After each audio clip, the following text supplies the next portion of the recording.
Hello and welcome back to the Colegian Cooldown Sports Podcast. You are here for episode 15. I'm Finnley, along with Val and Alexis. We got a lot to talk about, not just with Fresno State sports, but the big game that happened this past weekend, or will have been like a week and a half when you guys see this, and that is the Super Bowl. What a game. Very surprising for everyone. I mean, nobody's team was in the game, but we were still all very excited to see the Chiefs lose. I mean, just put it that way. The Chiefs lost. They didn't do the three-peat. We're pretty excited about that. So, Alexis, why don't you start us off with your thoughts from the big game? It was great. I got the outcome I wanted. It was boring for a lot of people. I mean, it was a blowout game. I didn't count the Chiefs out second half because I'm like, I feel like I've seen this before. They come back. They closed out Patrick Mahomes. So, give it up to the Eagles, man. Mm-hmm.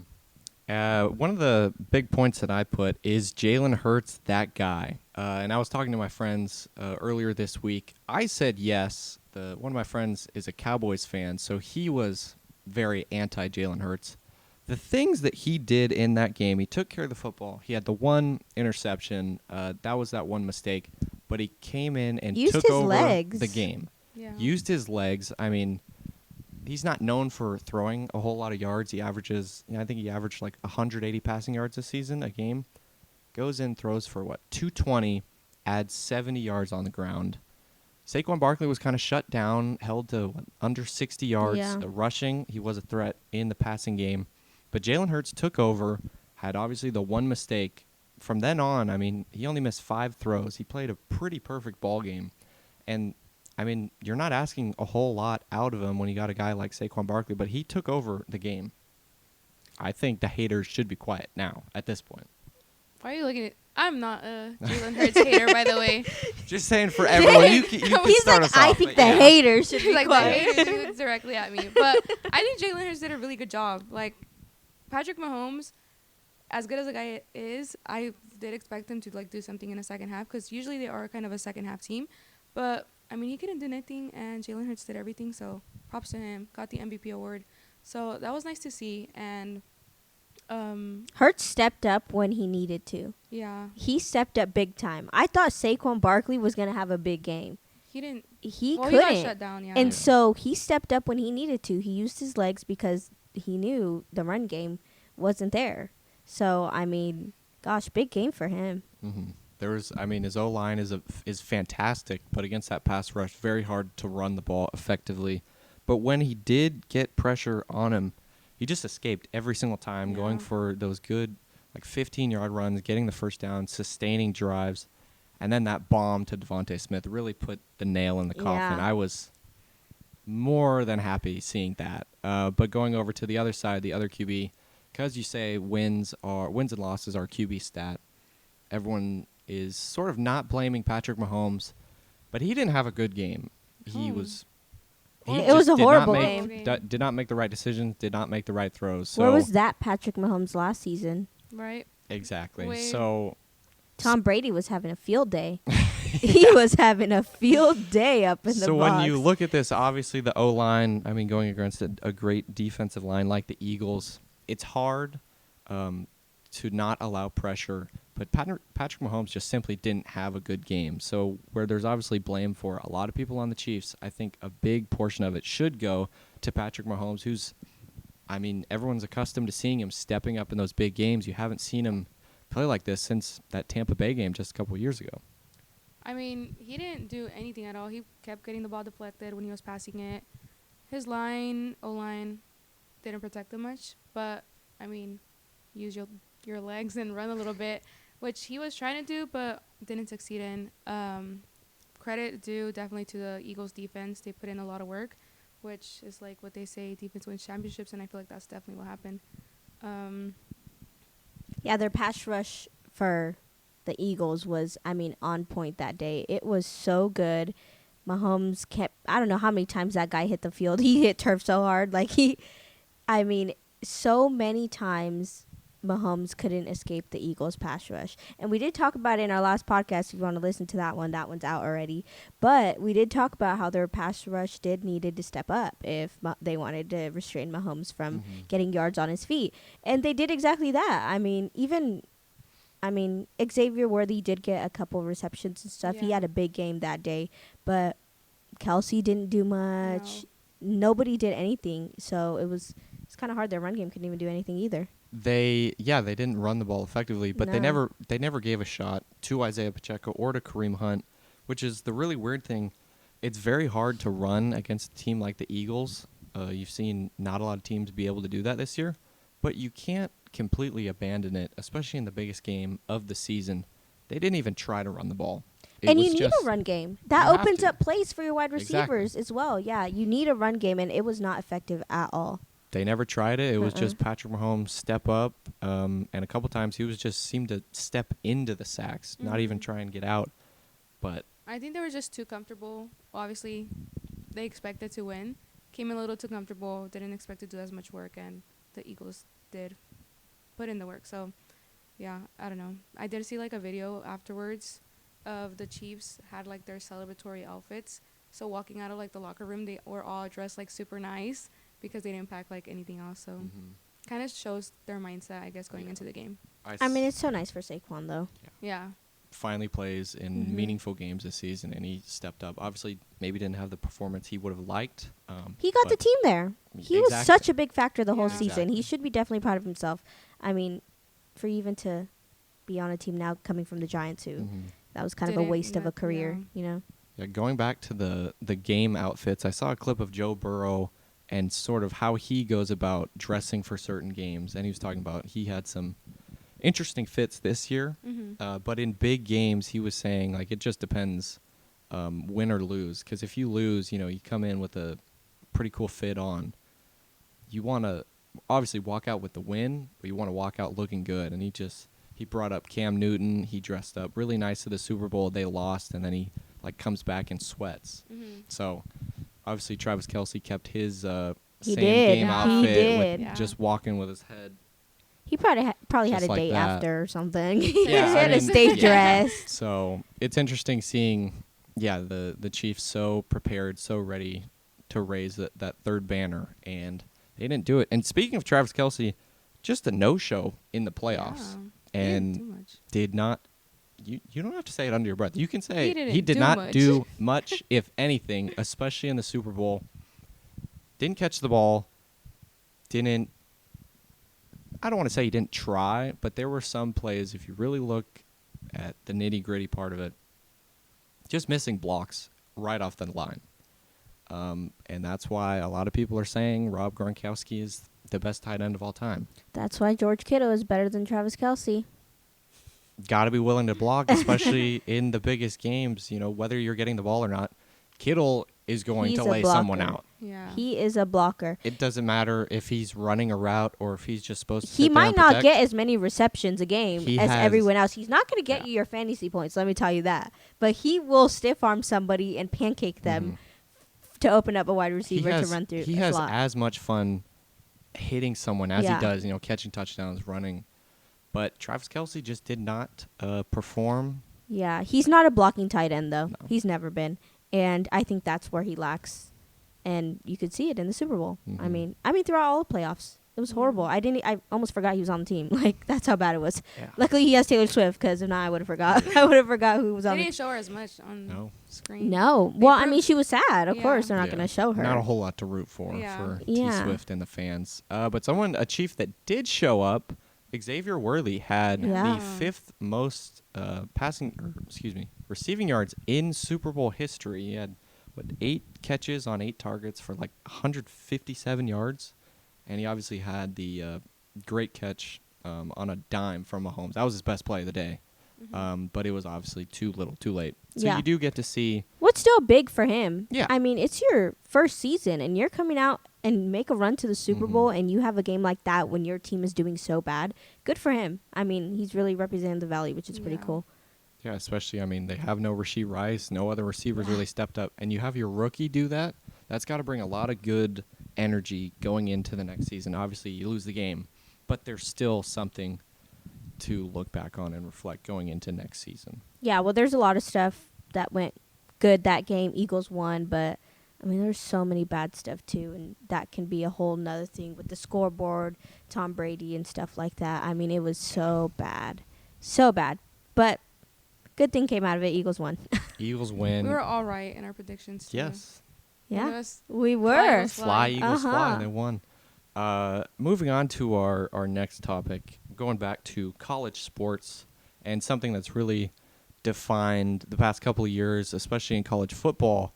But, I mean, every sports talk show is talking about it. Every outlet is talking about that, and that is NIL, name, image, and likeness, and the transfer portal. We're here at Fresno State, who obviously is not a big name when it comes to, I mean, athletics, especially football across the country, but we're still working to get our foot in the door and get these big name people, which brings up the next point. I mean, where do we go from here for especially the smaller schools when they have to compete against Texas, Alabama, Ohio State, these big names? I mean, Pac-12, the move to the Pac-12 definitely helps, but I mean, where do we go from here, especially just looking strictly just for Fresno State, who's not as big of a school? It's hard. It's hard. It's really hard because ultimately you need people who are going to want to invest in your school. And you're going to need people who want to put money in so you can get these deals.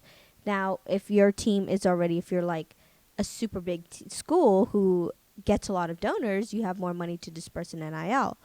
Now, it's very hard when you don't have a lot of donors and we don't have a track record of our sports being good. Besides, like, we do have athletes that have gone into the league, but not athletes or in a whole teams that are doing good. So it's very hard if you don't get donors. And I think that's the super big part of why our NIL is not performing super high. And then you don't get people who are loyal to your program. You don't get athletes who want to stay at your school because we can't compete. We just can't compete with them. So it's hard. It's the first step is you got to try and find people to invest in your program and make them see that there's a reason for you to invest in your program. So that's the hard part. Mm-hmm. And especially a school like this, water polo is the best team on the campus. We don't hear a whole lot about it. Mm-mm. Like we talked about in the first episode, there wasn't a whole lot to do with water polo or equestrian. It's all about football. Yeah. And I feel like it comes down back to, like you said, sponsors, people who are willing to put in that money, that time into the university. But it also goes back into having companies also be a part of it. Big schools like Michigan, big schools like Texas have huge companies who are donating a lot of money. Also people, but when you have like a running contract partnership, there's a for sure flow of money coming into the university as opposed to like a sponsor who has, a couple of payments that they want to give. So I think it goes every which way, and Fresno State's just pretty behind. And it was I think NIL is pretty unfair because it started at a time where schools already had money and schools didn't have money. It wasn't like an even playing field. So there's even schools that are doing like way worse than Fresno State. But Fresno I don't State, think NIL is a bad thing. it's not a bad thing, but for Fresno State in this moment, it's like not. Yeah, the I don't best. think NIL is a bad thing because I think it's good that athletes get compensated for playing. I mean, these athletes are on the road all the time. They're at practice all the time. They don't have time to get a regular job. Like, fortunately, we're students and we're not athletes and we can get another job. They don't have the time to get another job. And if they're not getting compensated for what they're doing, it's kind of crazy. So I think NIL is great. I think it's amazing, but it's just like, Fresno State can't compete. With your school can't compete, but you have, that's the thing. It's like, you got to find a way to prove that your school is good your athletics program is good. And that's the only way you're going to be up there with them. I think the way I look at it as someone who grew up a USC fan, I don't really love how the landscape is now because, I mean, you look at Fresno State, you have Mikey Keene leaving the first opportunity he got. You look at USC, their starting quarterback, Miller Moss, loses the starting spot and leaves immediately. First chance they get. So where is the development? I feel like that comes in with the transfer portal, though. Right. Yeah, that might not, like, in my opinion, I don't think that's fully NIL. I think that's, like, you got to put some sort of limit on how many times you can go into the transfer portal. You know what I mean? I think, but they are intertwined because, I mean, you see, like, Mikey Keene getting lots of money to go to Michigan. But as far as Miller Moss leaving, I don't love that if you do get benched, if you do have a poor season at the school that you were at, you immediately leave because you got benched, because you lost some starting time. I don't love that that's allowed, to be quite honest with you. It just seems like not sort of a loser mentality, but there's like no Loyalty. there's no loyalty anymore. You lose your starting spot. The way I would think about it, you lose your starting spot. You want to work back, go through hard work, determination, and earn that spot back. Instead, it's just you lose that spot. All right, let's go to my third school in 3 years and see if it works out. Yeah, I there. think that has to do with the transfer portal, though. Right. So it's like they have the opportunity to go into the transfer portal so many times. It's like the NCAA has to implement, like, okay, first 2 seasons, even if you redshirt, you cannot hit the transfer portal. And I think that will stop people. That will allow more people to be loyal to a team. Well, there used to Because it's be there used to be a lot of regulations on like transfer portal and hitting yeah. the transfer portal. It all just kind of like dismantled after COVID. You know, you get that extra waiver year because you didn't play during COVID season. It's like you have on your like red shirts and then like your injury ones. So it's all, and then NIL too. Now it's Which like is- extra stuff. It's crazy because that reminds me of another thing that they're going to implement, or they have already implemented. I'm not sure. I think they're going to Is it the implement community it. college one? Yes, where if you played in JUCO, you get another year. You get multiple. So now you get your COVID year. Now you get whatever red shirt, whether it was medically red shirt, whatever it was first year red shirt, whatever. You get your COVID year, your red shirt, and your JUCO years back. I think I feel like it's messing up a lot. You're gonna have like 28-year-olds playing. Yeah. 18-year-olds. Yeah, you're gonna have like 28-year-olds playing college ball when it's like, okay, you gotta do something now, you know? I think Mhm. NIL and the transfer portal are 2 separate topics, but they intertwine so much. So because there are so many opportunities for athletes to hit the transfer portal, now they're looking at it differently from like the money perspective. They're like, okay, like Mikey Keene, for example, if he wasn't allowed to hit the transfer portal, he was going to have to stay here, have to deal with like whatever NIL stuff they allow him to have here. But instead, like, he could look at the fiscal side. Oh, Michigan's giving me all this stuff. I should just go there. Yeah, So it's, like, because they super allow him to intertwined. transfer. Yeah. That's why. So, it's, So like, if you don't super put that intertwined. limit, it allows a loyalty to your school, Yeah. no matter the NIL. I wonder. And there you go. We still get good players still. You know what I mean? I wonder if the NCAA is ever gonna go back to like they used to be super strict. Like you would have to sit You sit out a year a whole if year, you switch yeah. schools. if you switch schools, and it's like that's not being done now. It's like you They could still hit do the- that in high school ball. In high school ball, if your parents switch you, say like for example, I'm going to Central, but I really like Clovis's softball program better. If my parents switch me out, You have to sit a year? inter-district transfer, yeah, I have to sit out a year. That's what happens. You It's like, have to how are sit high out a whole school- season. How are high schools being more strict with their like transfer rules than like the NCAA? Yeah, you would have to sit out a whole season and you couldn't play till the next season until crazy. you're actually been Mhm. enrolled for a whole year. And in high school, you don't get no extra eligibility, so there goes like a whole yeah, season. there's your yeah. whole freshman year. Yeah. Sorry. Yeah, it's crazy. So I think it's like that's the whole thing is the transfer portals. It's hard because now if you don't add a limit, okay, now you're gonna look for money because there's no limit. But it's just crazy. And now with this whole JUCO thing where people can play longer, I'm like, geez, these people are probably gonna be parents and still playing college ball. You know, like they're probably gonna have a family and Yeah. playing college ball. Because you Yeah. see these football players, they start out at one school and then they have like an ACL injury, so that's a whole year. They Mhm. redshirt their next year, and then the COVID year comes into play, and then another injury, and you. Oh, but you went to hear- JUCO too, so So you get hear, 2 more like, years. Yeah, yeah, so you get hear to- like eighth year senior, ninth year senior. Like, how is that allowed? How It's is like that even second possible? master's degree. For Yeah. example, Jalen Weaver on the Fresno State men's basketball team. He went to JUCO, but he's going to get those years back. So he's still going to have his senior year coming up. Or he might not. I don't know. Like, do they still get to, like, if you get those 2 years back, should he even, like, he's a senior. Like, academically, you're a senior. Mhm. You've been here 4 years or whatever. But, like, should you still walk out on senior year, even though you may get your 2 years back of JUCO and play still? Yeah. It's like Jamal Baker. I mean, gosh, that guy played for so long. So long.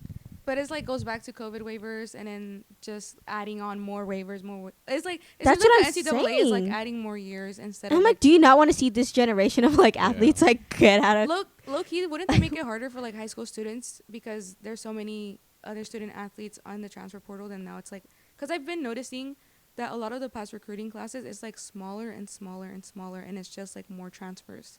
So it's making it harder for high school recruits to get on a college team.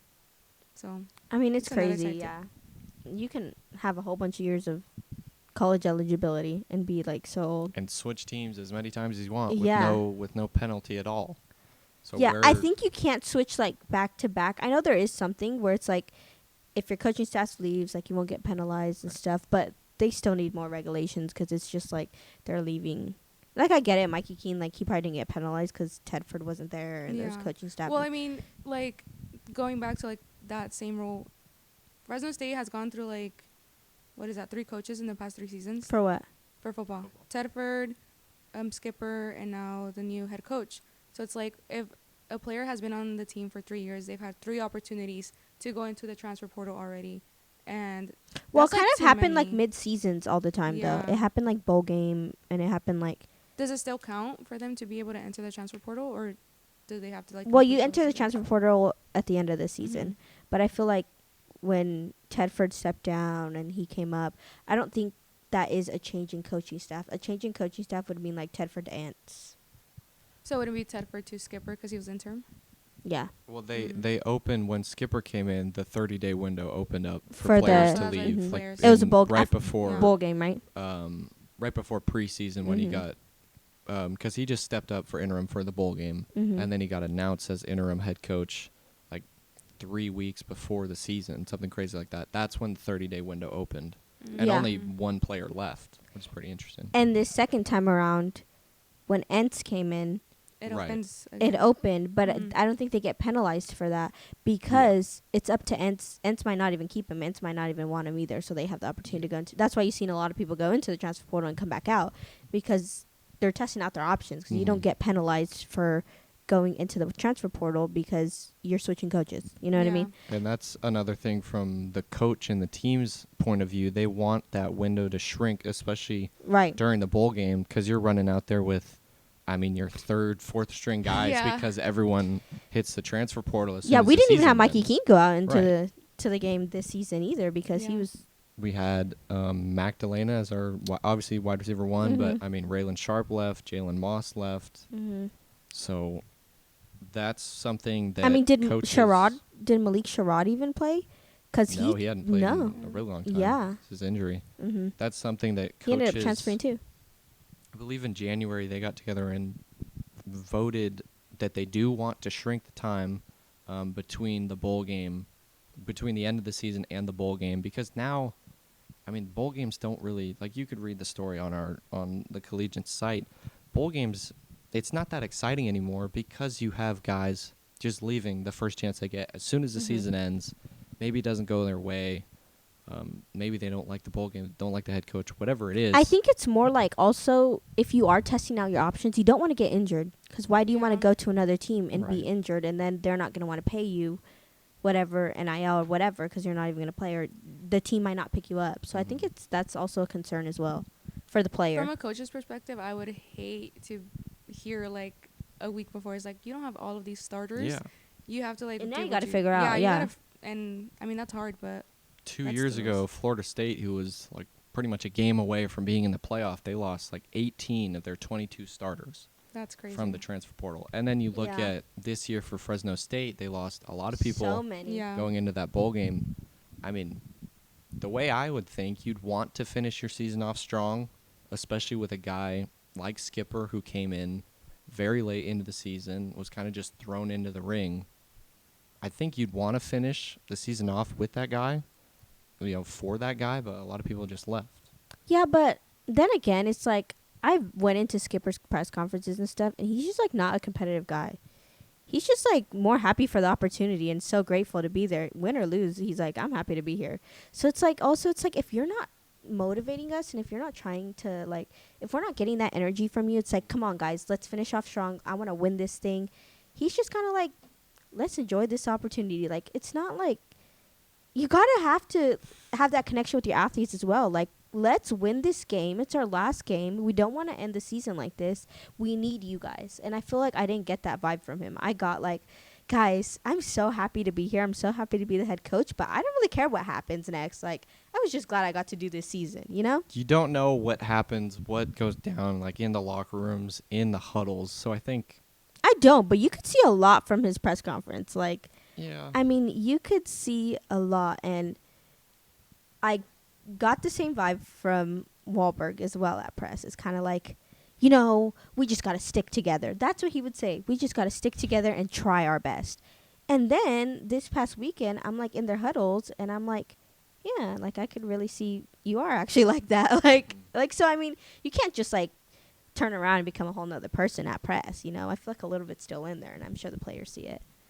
I think we can go into a whole nother topic when talking about the press. And during football season last year, only Skipper would talk after losses, which I don't know whose decision that is, whether that's his or the SID's or whoever's decision that is.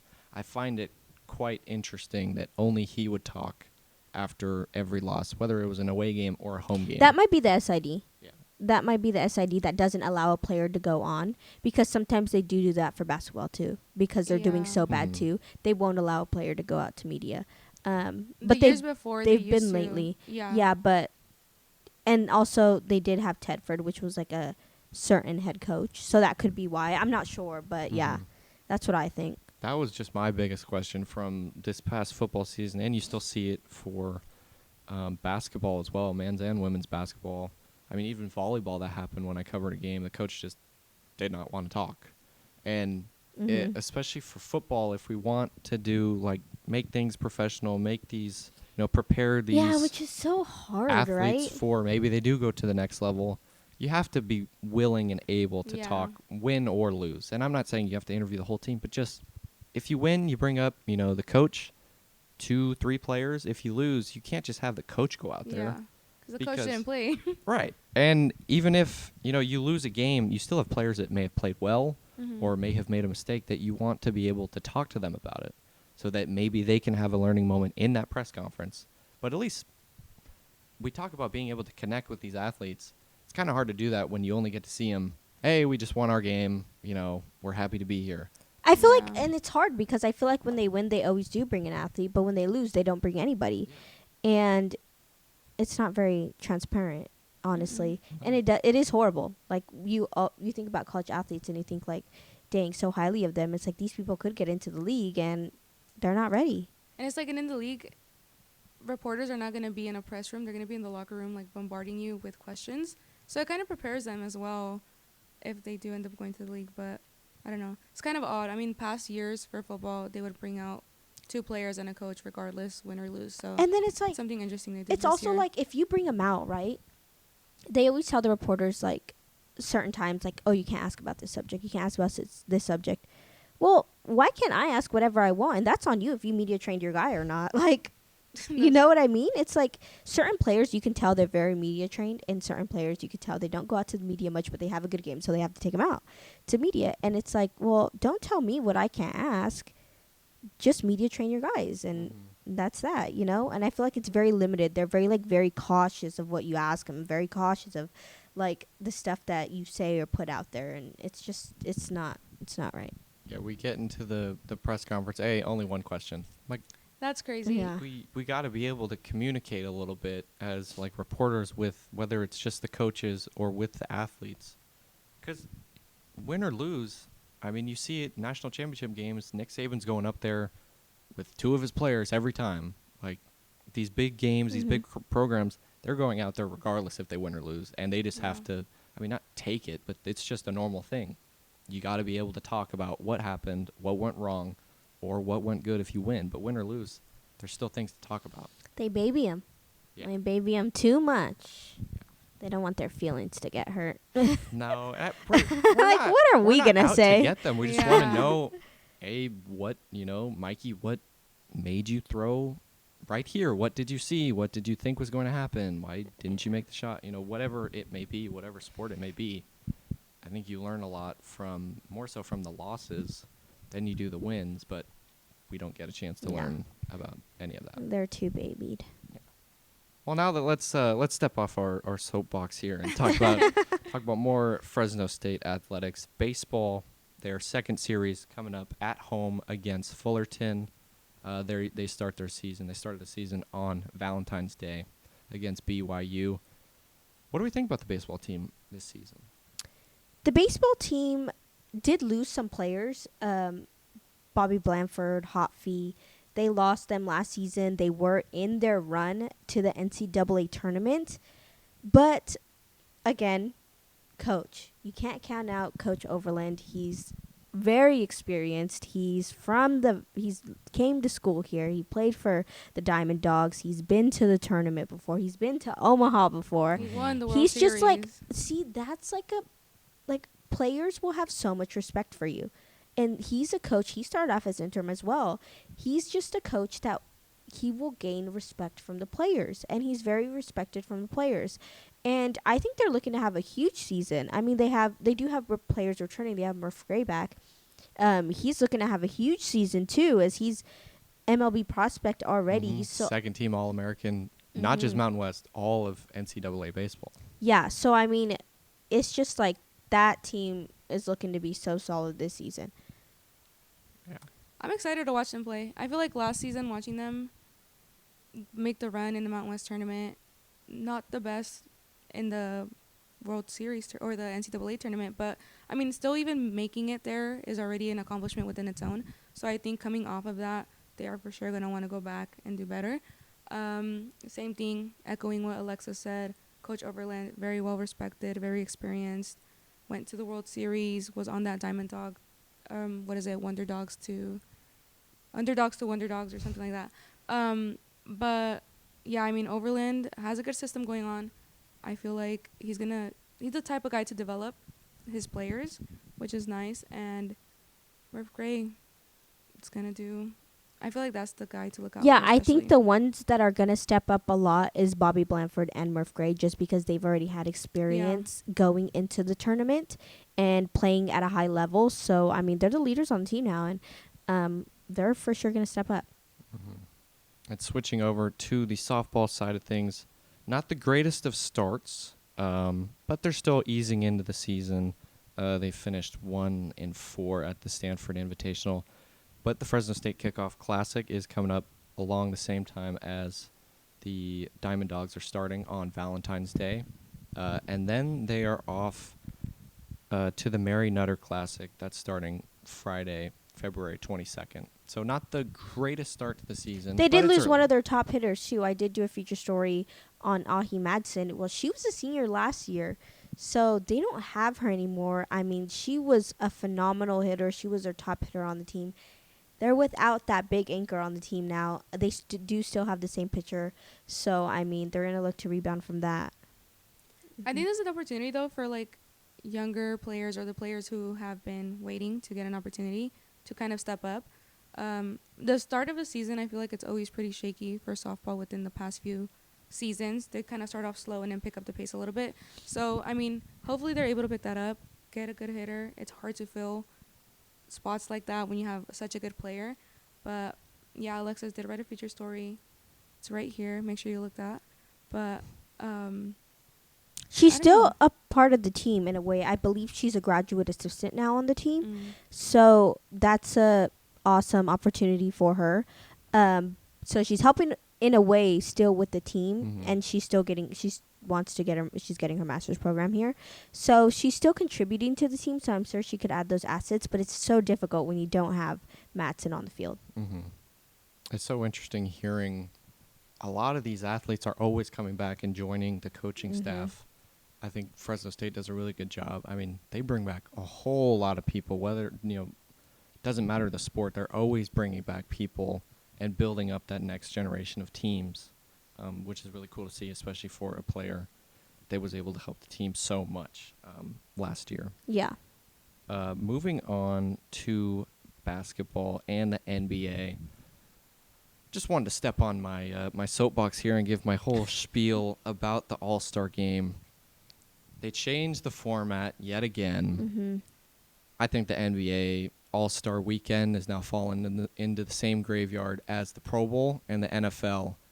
Make All-Star games. It's a tough hole to be in. Make All-Star games great again. I think MLB does the best I All-Star. wonder how many people watched the Pro Bowl this season and how many people watched the NBA All-Star. Yeah. It'll be out by then. So maybe if we Yeah. have the numbers, we'll pop it up, compare. But, like, I wonder if it's, like, tanked so bad. I mean, first off, I really honestly didn't even know the Pro Bowl was going on. Like, they just randomly put... Until you see videos on your feed, huh? Yeah, like, it's one thing they're playing flag football now, but, like, the different challenges that they're doing... There was the one with like the big chunky gloves and they have to catch the ball. I was like, Oh. that was so silly. Like, Jamar Chase is, like, trying to Yeah. grab it. Yeah. Like, they're doing dodgeball, which is cool, I guess, but all the other stuff, it just seemed like the Pro Bowl used to be pretty fun to watch, and now it's just...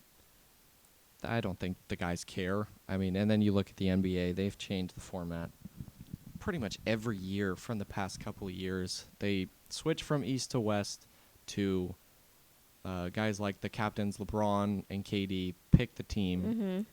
And now they're getting away from East-West again. They're having 3 All-Star teams, and the winner of the Rising Stars team plays in this sort of tournament style. There are different coaches from the NBA on TNT crew, like Charles Barkley, Shaquille O'Neal. I mean, what are we doing? How many times do we have to change it? And fans don't like it. I mean, they simply do not like it. fans or you? Well, you got to talk to Mr. Everyone. Commissioner I would love to sit down with Silver. Adam Silver and just go through his thought process of, I mean, you think of it from the Jersey point of view. It's so cool seeing East versus West, Yeah. depending on where they're at. When they were in New Orleans, they had some pretty cool jerseys. They had that Saint logo on it. And now it's just like blue versus red. Or there was one a couple years ago, it was like yellow for, I mean, I was going to say the East. It wasn't the East. It was for yellow for this All-Star team and blue for another. I think it gets to a point where those type of games get repetitive, so they definitely want to start switching it up. Technical difficulties, but we're back. As I was saying, it gets to a point where those type of games get super repetitive, so I think it's kind of creative, for lack of better words. But, I mean, if it's not working out, I think it's okay to go back to what they already had. Yeah, I mean, they changed all these sports All-Star games. They've changed from the winner of this game to pretty much mean nothing. It used to mean, whichever conference won that game, the team that represents them in the Super Bowl, in the NBA Finals, in the World Series, they get home field advantage. I think that's the best way to do it, honestly. It would definitely make sure people played and actually cared about winning. Because Yeah. they're playing for something as opposed to, I mean, like, I Not- get it. yeah. Like, the MLB is always the most entertaining, right? But they're at less of a risk to get hurt. True. And so I think that's the big reason why they probably do go all out on their All-Star games, Mhm. because they're not likely to get hurt. Now, in the NBA, you're a little more likely to get hurt now, which is probably why they don't want to go full force playing a game when you still got games after. And in the NFL, you're even super more likely to get hurt, which is why it's only flag football. But even then, it's like, I don't know. I just think that's why it is, because MLB, you're not likely to get hurt. NBA, NFL, you're likely to get hurt. You don't got players playing at their full potential. I mean, I wouldn't. If I'm, like, going to get paid and I'm playing a game the next season, or if it is mid-season, you still got games after. I'm not going to risk getting hurt in a little All-Star game. Let me introduce you to a guy by the name of Sean Taylor. No. Rest in peace. I don't know if we can pull up the clip. He laid out a punter in the Pro Bowl one year. Like, they were wearing, this was way back when, but he laid out a punter. It didn't matter what game it was. Yeah, Some guys were no. going out there to try. But yeah, now but then it's you just, got, like, big contracts on the line and stuff like that. So Right. I think it's just, like, if you're at risk of getting hurt, like, don't try your hardest. But then again, the football does only have flag football. So I think if they did implement whoever's, like, NFC, whoever, AFC, whichever side won, they do get home field advantage. Mhm. I feel like you could try hard in flag football. I mean, Yeah. I don't think that's a big deal, but I can never see them going to, like, tackle or something. But yeah, I feel like you can try a little harder in flag football because it's just flag football. But I get it. Like, there's risk stuff involved in NBA. How do you, like, make the NBA without... Make it East-West again and make cool jerseys again. That's one thing. That's two things, actually. But, I mean, it just seems like, obviously, the game of basketball now, defense is not it's obviously a big part of the game. Mm-hmm. But now it sort of takes the backseat. Teams just want to score 150 points a game. Shoot from half court only. Yeah, and you just see the All-Star game. They're just walking down the court, not really doing anything. That's not the most exciting thing to watch. Send the Globetrotters out there or something. They'll probably be more entertaining. Maybe they can be the fourth team. Take the Rising Stars out of it. Literally. And let, That'd be interesting. And then a whole other thing about All-Star games, like some people they don't get picked when they obviously should get picked. So should it be fan voting? Should it be players voting? Or maybe even coaches I voting? I think it should be fan voting. I think Yeah. that would get the fan bases more involved and then that would also not give You the see players your the players that opportunity. you voted playing in the All-Star game. So But yeah. then you got guys that are on teams that are not on huge markets and are not doing well. Atlanta Hawks fans try to get Trae Young in, who's having a very good year. He's not going to be, or I think he might. So that's he why will be if in you now get because more of an votes, injury. if But you I get mean, more votes, get in. A smaller market team, That is true. fans can do. Oh, fans like can they only will do never as see much. anybody from Because that then it'd team. be like Yeah. popularity LaMelo based. Ball is having a pretty good year. Hornets fans, I mean, they don't have a whole lot to root for. They still couldn't get him in the game. I don't know. LaMelo Ball's pretty popular. He might be able to get. Yeah, I think he I mean, might Trae get. Young was probably the biggest one. Devin Booker is another big one. Damian Lillard always seemed to get snubbed, and then he finally started to get going in Portland. There's just a lot of things you could pick Yeah. apart on the All-Star Games, Pro Bowl. But I think the consensus is MLB puts on the best All-Star weekend Yeah. of any sport. Yeah, they also are not likely to get hurt unless you're Otani sliding through a base and get hurt. But I think that's why. I honestly think that's why. Yeah. So just it's easier. Put some effort into it. It's easier Play- though for them. Play some defense. Show some emotion. Show we want to win this game. You want It's a LeBron waste to of do his weekend. whole thing before. Well, he does That it one, either way. Yeah. Yeah, but Yeah, hopefully, we'll see by the time this comes out if the NBA's new format, their 20th format. In the past so couple are you years still gonna works. watch even though you don't like it? I'm still gonna watch, but Okay. he doesn't like you it, have but to he's try. still gonna You have to watch. try. Okay. I'm going to try. It's really weird that they're starting it like on a Friday, Saturday, still playing games like all the way to it, but that's just how it's gonna have to go now because it is a tournament. They just keep changing things.